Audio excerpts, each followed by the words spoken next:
G'day everyone, welcome back to another episode of the Australian Property Investment Podcast. Today we're bringing on a property manager, and you would have seen a bit of a flavour in recent episodes where I'm getting a lot of property managers coming on. This is coming off the back of, I see a lot of Facebook groups, I see a lot of comments from people going, I self-manage my investment property and I just want to go through the internet and kind of give them a bit of an uppercut going, why on earth would you be doing that? Property managers, in my opinion, are asset managers. They protect your greatest investment, which is an investment property. Stay up to date with the changes in legislation, managing a tenant, for example, knowing how to increase rent. These are just some of the elements that a property manager has in their toolkit. And today we're going to talk to Ashleigh Goodchild from SoCo Realty. Welcome on. How you doing? Wonderful. Thank you for having me. I appreciate it. And we're going to go into your story in just a second. I read from your bio that you've been in real estate for 23 years. Look, I've been told a gentleman never asks a lady's age, but I've got to say, you have, and it says 25 years experience in real estate. I'm just doing some math here. Is it not mathing? Doesn't math at all for me. And with all due respect, you don't look like you're that many years under your belt. So take me through, what's been your journey in real estate? How have you got yourself to this point?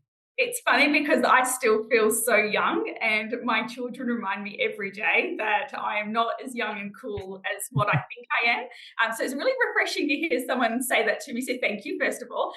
But I got into real estate when I was 18, so straight out of school. So I got called a veteran by someone once, and I was like, I don't know if I've reached that age where I could be called that, but it was quite flattering. But in most situations, most property managers, they always just fall into the position. So for me, I started at a little office where there was two business owners who knew nothing about real estate, and they were an air hostess and a pilot. And so from that point, I was employed as a receptionist, but then had to help them quite a bit.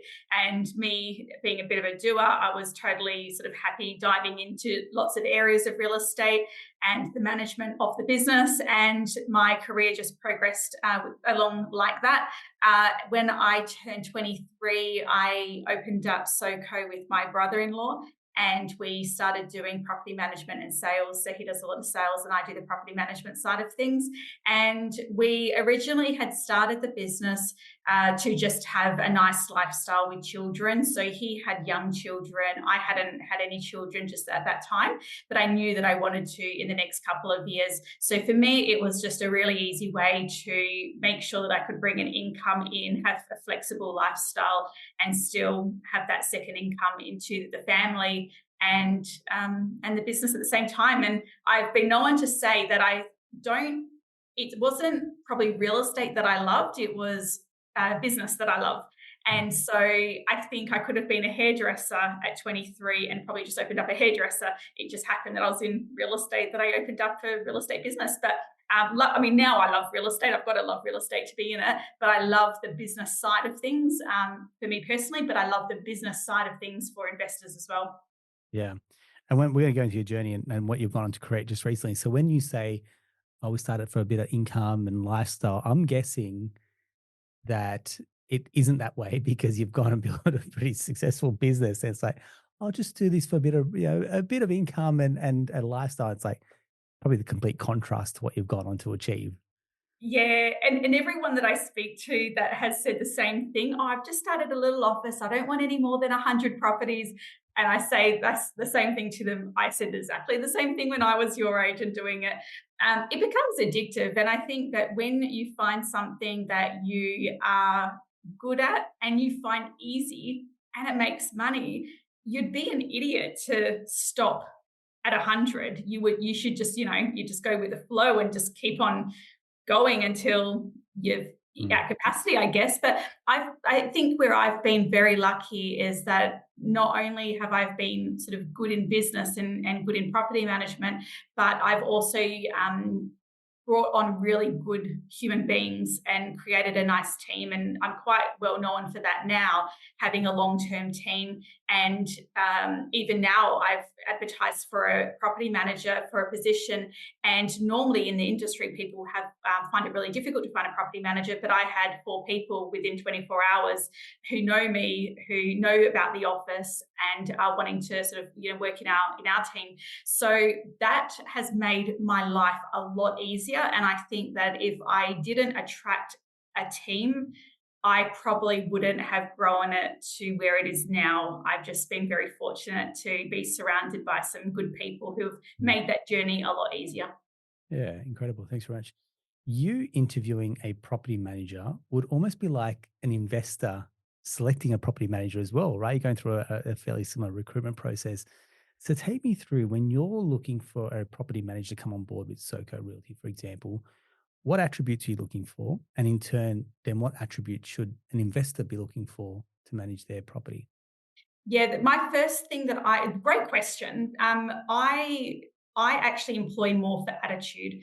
So for me, I want to make sure that the person that I'm employing is easy to communicate with. Our, emails or phone calls go back and forth quite nicely. For me, it's very much an attitude that I'm hiring for, because I know that we've got good processes. So if someone needs to grow in a skill set, I know that we can do that for them. I do like to see some long-term and short-term goals. I like to see someone who's wanting a bit of growth. And I also like someone that's also interested in our office, not just from a position point of view, but what we stand for. We do a lot of work with philanthropic clients. Property managers working with purpose is something I think that's really important for us. So someone who's aligned with that is definitely going to have a longer employment with us and will be more likely wanting to join our team. So attitude, purpose really are the 2 things. And it's interesting. They should probably be the 2 things that an investor should be looking for as well. Yeah. And they're hard to quantify when you're talking to someone. They're softer skills, so they're very hard to quantify or measure. But I guess you talk about the attitude. You can probably see this very, very easily in terms of the responsiveness. And responsiveness is an interesting one because you build a rod for your own back by saying I'm responsive, and then you have to live and breathe that as well. But I think the professionalism and the experience, because property managers do tend to turn over. That's something that we've mentioned a lot with recent property managers going. The ones that have stuck around for a really, really long time is because they've got the knowledge and the tenure, but 2, they've got pretty much experience that nothing will surprise them at any point as well. And they also will have the support from their management to make their life a lot easier. So you'll find that the offices that have a long-term team generally will have very good management and support, so that the property managers are not put in any stressful position. They've got someone who they can bounce ideas off, someone that can make a quick decision to make a problem go away. All of those types of things are really important as well. So definitely management's reflective on that strong team. Yeah, nice one. Thanks very much. So take me through property management. You probably come across this a few times, which is show me the benefit of a property manager, for example, versus managing yourself. To me, it's a no-brainer. Probably to most of our listeners there too, but there might be a fringe that are just sitting on the fence, for example. And how would you then convince them that, yeah, hey, look, a small percentage here is well worth its weight in gold? Yeah. Oh, there is so many sides of this question. I'm a really sort of transparent person, and I think each to their own. I think that if you have time and you have the interest in managing your property, then absolutely you should do it. If you actually find that enjoyable and your time allows for it, then you can. But there is, I also find it interesting that investors have just spent so much money on a property. They've also maybe spent money on a buyer's agent. They've spent money on so many things, and the property management is, in a way, I mean, yes, it's one of the most important parts of investing, but it's actually probably the cheapest in the whole scheme of things as well. So we quite often might see clients, and just for the argument's sake, let's just sort of say the management fees $3,000 a year, but they're wanting to negotiate down to $2,700 a year. And it's like, like, really $300? Like, you've got to make a decision on someone cheap and not taking into account these Mm. other factors, and over $300. Like, that's for me quite odd.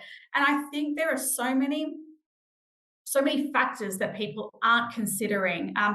So, like, just as an example, yesterday, one of our procedures is that when we renew a tenant's lease, we send the client a link on offering a health check on their interest rate for their mortgage. And we've got an in-house finance team, and one came through. This client had a $400,000 loan, and our finance broker was able to save him $4,287 a year on that small loan. And it was like, that's, potentially, 2 years worth of management fees that we've just saved you by just offering and reminding you of that check-in. He also ended up getting it done for another property over east that he's got, which is great. So he's potentially going to, save maybe $10,000, which is really good over the year. So things like that, investors don't consider on how they can save money. There's also things that investors don't ask when they're appointing a property manager. So, for example, I might do 3 home opens, in the first 5 days of a property being vacant. But then the cheaper agency might say to you, I only do 1 home open a week. So potentially that the cheaper property manager might not be able to lease the property as quick as someone who is normal priced. And therefore you're going to be losing $500 a week in vacancy, potentially $1,000, $1,500 in vacancy, but yet you're still worried about that $300 a year in fees. It's just, I think we also just ask the question, can you negotiate, as a matter of course. I don't know whether people understand what they're actually doing. I think they just think that they're negotiable. We've just created that society and that industry, but I don't think it's warranted either. Well said. Yeah, well articulated, and my message has been clear. I've said it time and time again. If you think it's about an interest rate, you think it's about an annual fee, you think it's about a fee on a property management, you miss the point when it comes to property investing. You have absolutely missed the point. And I'll say this time and time again.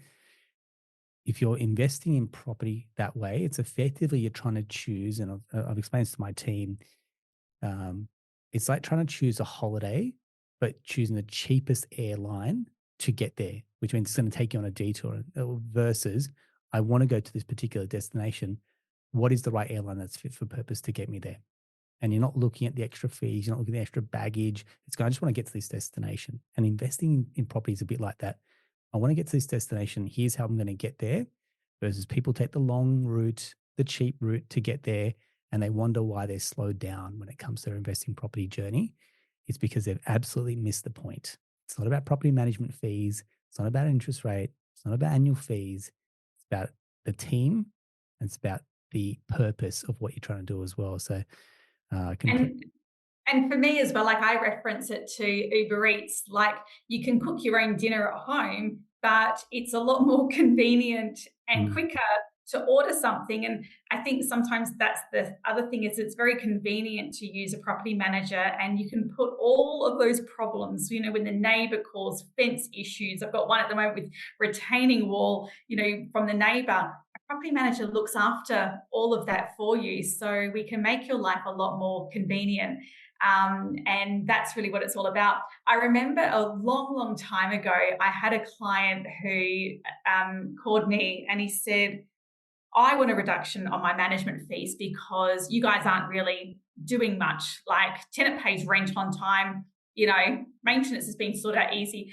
And it was so interesting because I said to him, but we've made that happen. Like, we have made your experience so easy and so good as an investor, and not bothered you with anything. We've handled everything really, really well. But the way that he saw it was that we actually, he didn't value our fees because everything was perfect on the property. But I was like, isn't that the aim of the game, that we provide you a perfect tenancy and make it easier for you.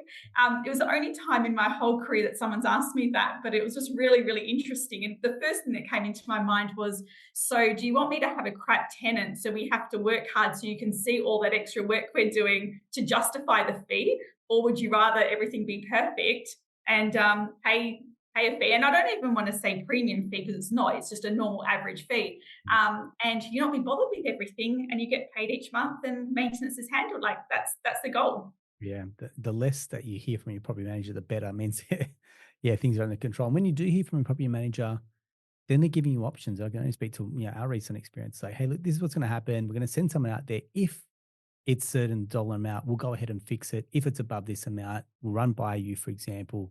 But just so you know, this is what's going to happen when. And I was like, that is awesome. Such a great experience, for example.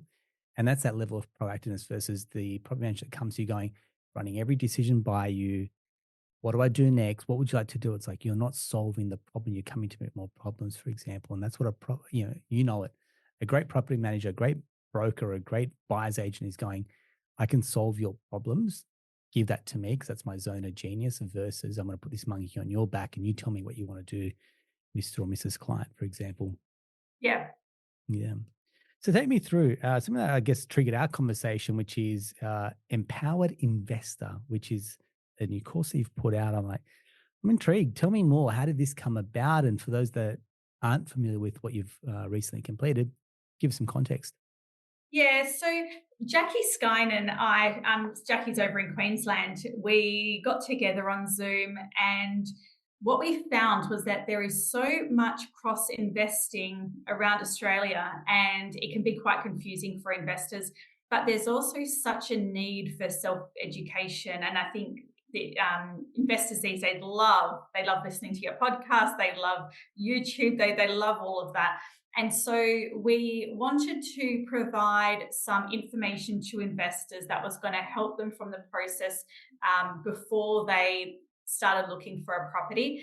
There isn't a lot of support for them from property managers. And one big concern that we had was that people invest because their mate has invested, and their mate has an opinion, and everyone has an opinion. And we found that we really wanted them to be educated from a property manager. And so we started sort of recording some sessions and then started offering it to clients. But we also found that we were repeating the same thing over and over to clients as well. So it was just a way of being a little bit smarter with our time and not having to repeat the same thing, 5-10 times a day. It was like, listen, this is going to be really, really good for you. So it's a self-paced course. It's the first one in Australia designed by property managers, and it's useful for all investors all over Australia. And so things that we experience as property managers inside the industry is really, really helpful for investors. And it covers things like the psychology of buying a property, how selling agents work, the best way of dealing with selling agents. There's a lot of people talking at the moment that they can't even get an offer in. So there is a few sort of tips and ideas for investors on how to create those relationships with the sales reps. It's also about knowing what questions to ask a property manager. So when you start looking in an area, I'm very big on spending the appropriate amount of money in a suburb. So just today I had someone give me a budget of $750,000, and they're looking in an area that I wouldn't spend $750,000. I would be spending maybe no more than $600,000 in that area. So it was really important for us to make sure that investors sort of understand that in each location there is a type of tenant, and the ideal tenant for that area, and the importance of an investor understanding that so that you know how much to spend in that location, what they're going to be wanting, whether it's 3 bedrooms, whether it's a big shed, whether it's walking distance to school because they don't have a car. You need to know all that information. So all of that we sort of cover in the course, as well as how to assess neighbourhood risks and things like that. But from a property manager's point of view, which I think is really, really important, because there are other courses for investors out there, but they're from a different type of view. So that's sort of what we're offering on that. Then the other thing that we really loved including in the course is how to select a property manager and getting people to understand the way property managers work and their different types of structure. Because again, investors were calling up and they ask for fees, and that's obviously something that you need to ask a property manager. But there are so many other things you should know about your property manager and ask before making a decision. So one thing, and I just naturally tell investors, if they don't ask me the question, I'll just tell them so that they know what to ask the next person. But like portfolio-based or task-based is there's no right or wrong, but my office, we like to do portfolio-based, where you get one property manager and they look after the entire process from leasing, through to inspections, maintenance, the whole lot. And the client knows that when that property manager's on leave, the calls and emails get diverted to me and I'm the next person to handle it. Where you've also got task-based property management, where you might have a separate leasing consultant, someone who handles just maintenance, someone who does just inspections, someone who handles tenants, someone who handles owners. And that's okay, as long as the owner knows what to expect when they're appointing that agency and understand how that works. So we talk a lot about that and how they should, take that into account when choosing a property manager. You've also got, questions that everyone asks. How many properties does your property manager look after?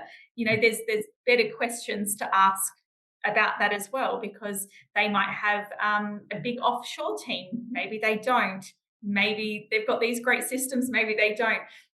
A lot of factors involved. So really that's what we were wanting to get into the minds of investors about the whole process. And then also just really interesting topics like ongoing communication and maintenance, what you should expect from your property manager. I can't remember what Jackie said, but we sort of threw around a few ideas, and we actually sort of said probably around 3 times or maybe 4 times per year. But as if we were going to have a guess at what would be a normal expectation for investors to be in touch with a property manager in a perfect situation, I think 3 times per year would probably be okay. You don't want to be in a situation where investors are contacting the property manager every single week or every fortnight. Like, that's too much. And it's something that you have to talk about and bring up, because otherwise we all think that what we're doing is normal and you don't know what you don't know. So I really liked having those conversations in the course to explain that to clients. We had one client that I was checking in on, and I said to him, "How's your maintenance going of your property?" And he goes, I think I'm getting a lot of maintenance and, it's a little bit stressful. I had a look at all his information and I said, we've only sent out 2 contractors in 12 months. Like, that's actually really, really good. I said, on a scale of 0 to 10, I said, with 10 being really high maintenance, you're about a 1 or a 2. Like, that's really good. He's like, oh, that's great then. Like, and he was happy after that. But it was interesting because if we didn't have that conversation, he could be out there telling everyone, oh, my property manager organizes too much maintenance for me. And so I just love having those conversations to make sure everyone understands the process and aligns himself with how other investors' experiences are and what property managers expect and things like that. So really long answer. You know me, I could just keep on talking about it, but that's sort of where it's all come from. I love it. I think what you've got there is a good frame of reference for someone to go, they think they're, and that's, I've had this exact conversation with another investor. He's like, I thought this was meant to be passive income. And I feel like it's very active that I'm like, yes, welcome to the world of property investing. There are times where things will go wrong and it'll come at once, for example. And it's ultimately how you handle it. And now, I've heard plenty of investors say, look, it may be a $10,000 water issue, or whatever it's going to be. But if you have nothing for the next 2 years and it's cost you $5,000 over 2 years, and you take that, for example. So I think it's zooming out a little bit, having a bit of perspective to go, is this really something to get a bee in your bonnet over? Or is it just going, look, this is a cost of doing business. you got to factor that in, which is generally why we're saying to investors have a very small little buffer there as well. So when you're doing, say, an equity release, you keep maybe five or $10,000 that you haven't touched, just to go, if there's any out of pocket expenses, you already have a buffer or a budget aligned, set up for that, that you're not having to dip into your own pocket. I think that's probably where people get their nose out of joint, is going, bill shock, something unexpected, for example, didn't budget for it. And now I'm getting really offside by that as well. And no one teaches you how to be an investor or how to be a landlord. So there is definitely that gap where we need to teach. And it's probably unfortunate that there are a lot of property managers that are very transactional and probably don't do that level. But I think as an industry, we're slowly improving that level of expectation and more of that education system, where we are teaching landlords that, yeah, this is what you need to do. Excellent. So tell me, like, the view or the perspective that you had when you put this course together, what are some of the insights that came up that maybe surprised you guys, or what was some of the, I guess, some big gold nuggets that came out to go, yeah, we're going to have a real strong impact in the investor mindset as well? Uh, the it was just very much, I guess, the same questions coming up constantly Mm. by investors. So I find that investors don't they then they're probably getting better at it now, but they didn't really have a great team around them, and they if you've got a buyer's agent, you're actually fine because they help you create that team. But there's a lot of people that don't have that support. And I referenced before the mate. Everyone's got a mate, everyone's got an opinion. And it's like if you need accounting advice, don't ask your friend, go ask the accountant. It's sort of just that attitude that I guess I've always got. If you want to invest, speak to a property manager about it, because like we have so much on the ground experience and knowledge that can be so helpful for clients that, it's crazy not to reach out. I mean, we're still seeing investors just buying properties without even speaking to us first, which I find really, really bizarre that people still don't do that. But for me, it was putting those questions in front of the investor before they even know that they need to ask those questions, if Yeah. that makes sense. So for me, that's been like the best part of it, but also sharing it with Jackie, and having both of our perspectives as well. I think is really great because it's sort of sharing a different knowledge base that both of us have got as well, on either on different sides of the country. Yeah, nice one. Yeah, just thinking out loud, like hearing that, maybe, and not defending it, but just kind of giving some context. The investor goes, I don't really know where I'm going to buy, therefore I don't know which property manager to assign, therefore I don't want to waste someone's time. And, pick your brain, for example. And yeah, I guess the order and the sequence of the purchase, and I can say this because I used to get a bee in my bonnet when I'm like, why is the mortgage broker feeling like they're very like so late in the piece? They've spoken to the buyer's agent, they've spoken to the financial planner or the accountant, and they're going, now I need the loan. It's like, well, you could have told me up front. We could have been a bit more strategic about it. Here's what we're going to do. We're going to release the equity to make about, maybe it's two or three acquisitions. And then, you get a little bit of that. You feel like the unsung hero. You come in at the 11th hour, just going, trying to put this deal together. And exactly the same sentiment you got, which is, why didn't you try and engage me earlier so I can give you a little bit of that support or guidance as well? Yeah, the good thing with the Empowered Investor course is that it's generic enough that it can be used no matter where you're buying. So that's obviously a bit of a plus. But interesting. I mean, and maybe that is what some investors have thought, that they don't know where they're buying first up. For us and our office, we look after all of Perth. So we service pre-purchase inspections north and south of the river. There's definitely people that only service south of the river or north of the river, which is fine. I think that if you were a investor looking and you really, really had your heart set on a property manager that only serviced one area, then that's fine, but just find another person who can do your north of the river one, so that you've got two people The other thing that I think investors do wrong, and this is something that's only really started in the last 3 years, and I may have started it because I don't know anyone that did it prior. But when I started helping investors, 3, 4 years ago, I was so inundated. When I say inundated, I mean like even Sunday, my phone could call 70 times a day, like huge, huge. And I was getting calls from people wanting me to look at properties. And when it all first happened, I, as a property manager, you would just go out and check these properties and help them. And then it got to a point where I would be out doing 30 home opens on a weekend looking for investors. And it was not sustainable. I got very, very sick after about 3 months of doing it. And I had to start putting in a payment plan, like a payment arrangement, saying to clients, I'm going to have to slow this business down. Like I'm now going to be just charging it, just a nominal fee for each property that I look at for you. And it was something when I started doing it, it was not something that property managers did. But now as time goes on, and now we have a pre-purchase inspection fee, just like many property managers now do, I think that there are still investors that don't want to pay that. And what happens is they therefore feel like they're using, and I say that like if you're not using their video in inverted commas, they're using a property manager for all their info, but not paying for that service. And so what happens is if you are not paying for that service, then you feel obliged that you've got to use that property manager as well.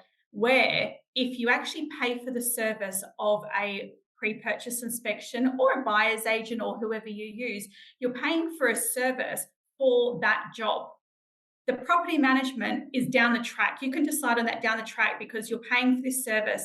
Now, if you don't want to use me for property management, that's no problems at all because I'm getting paid for the time anyway. And if you want to use us for property management, great. If you don't, no worries. So, but when you haven't paid for that service, you're going to be in that situation where you're going to feel obliged that you have to use that property manager, and then you're going to feel obliged that you have to pay their fees as well. Yeah, nicely said. Nicely said. So great. So Soco Realty specializes in Perth. What do you think in the Perth market at the moment? Strong sales market, but not as strong as it's been a couple of months ago. I personally have just been looking for an investment myself. So I've been attending some home opens, and the last 2 that I went to on the weekend, there was only 5 to 10 people through them, but everyone, I think, put an offer in for it as well. So they're definitely getting multiple offers.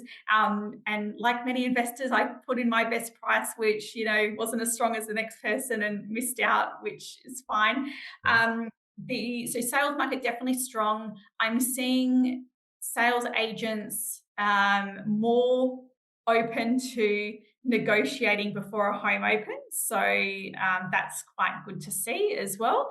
So they're moving quickly with applications or with intent to offer, sorry. But the rental market is slow, like really, really slow. So we've got a couple of properties down in Greenfields, which is down in Mandurah, which is a popular place to invest in. And we've got a home open this evening for both properties, 1 person coming through. That's it.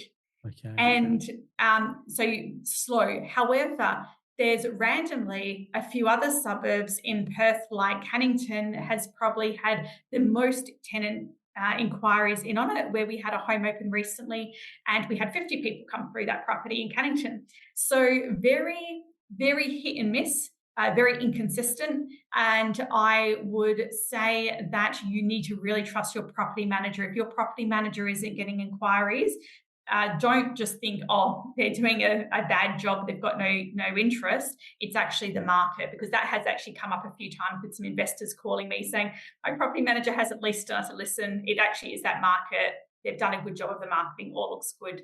I think it's fine. But in Alkimos, which is north of the river, brand new builds, we're finding that the beachside properties are leasing out okay, but the ones that aren't on the beach side, we've had price drops from $750 down to $720 a week there. So you have to be competitive and reasonable. My concern is that selling agents are probably pricing the rental appraisal too high. So when you go buy a property, a sales agent quite often in their little summary can put estimated rental. I would always get that checked by a property manager, because that's just giving those clients, the investor, wrong expectations on what's happening in the market. And if they're basing their decision based on that rental opinion, they could get in trouble financially. So I have had a few people ask me, what's the reason for the downturn in the rental market? And number one, I don't know. But number two, I actually think it's seasonal. Like traditionally, apart from the last 3 years, but previous to that, April to October has always been quiet. Like you never even wanted to renew a lease in those months because no one is ever looking. So we could just be in a seasonal market. So time will tell if when we get to October and November, if the inquiry level picks up from tenants, then we'll know it's just a seasonal, back to our normal seasonal cycles that we're used to having. But I don't think we'll know till October if that's the case or not. So my advice to investors is just be guided by your property manager. Make sure that if they aren't getting the inquiries, that you really have a good, strong, independent look at what that rent is and consider dropping it a little bit to get someone in, because it's very normal. But we're still leasing properties within 3 home opens, 2 to 3 home opens. It's still not bad. Yeah. But we're just so used to having 1 home open, 50 people through, 20 applications, and we're just not getting that anymore. Yeah. Back to a normalish market, I'd say. Absolutely. Yeah, nice one. Hey, can we be a bit cheeky and say, do you reckon we could give away a course to a listener? Absolutely. Happy to do that. Yes. So here's what we're going to do. Drop us a DM. Tell us what you loved about this episode. And if you want to get access to a course, tell us why you want to win. And we'll give one lucky listener access to the Empowered Investor course.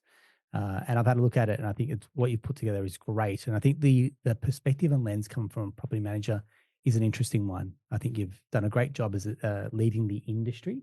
Probably, take someone to make that first move like yourselves to go, right, we're gonna really, because I feel like buyers agents have kind of own this space. The course, their videos or the education they're putting out there, it's great. I love it, and we're strong advocates for the buyers agency industry. But there's also room at the seat of the table for a good financial planner or an accountant or a broker and a property manager to go see the world through my lens and my perspective, because you may be leaving some dollars on the table and opportunity as well. So kudos to you, mate. Well done. Thank you. Yep. So just a reminder, put some details in there. We'll choose the best answer to go in there and go into the draw to win access to the course as well. So Ashleigh, I want to say thank you very much for your time. Thanks for sharing your knowledge. And I feel like if anyone listening is the same as me, they just get this feel that you love what you do. Like you said at the very start, long career, great tenure, good team. It's obviously very clear that you care about what you're doing and enjoy it. And, there's good days, bad days, but on the whole, I'd say that you're probably in the right gig, is from what I'm hearing as well. So kudos to you. Thank you. And it's really great to share it with not only investors, but also passionate about upskilling our property management industry as well. Mm-hmm. So, and making sure people have got confidence in our industry. So that's sort of what it's all about. So I'm very thankful to be able to share. Oh, well done. Well done. Excellent. Hey, if you love this episode, or you know someone that's property management curious, that wants to know a little bit more about articulating the value behind a property manager, share this episode with them. It's a real banger. Ashleigh, thank you very much. And until next time, take care. Thank you.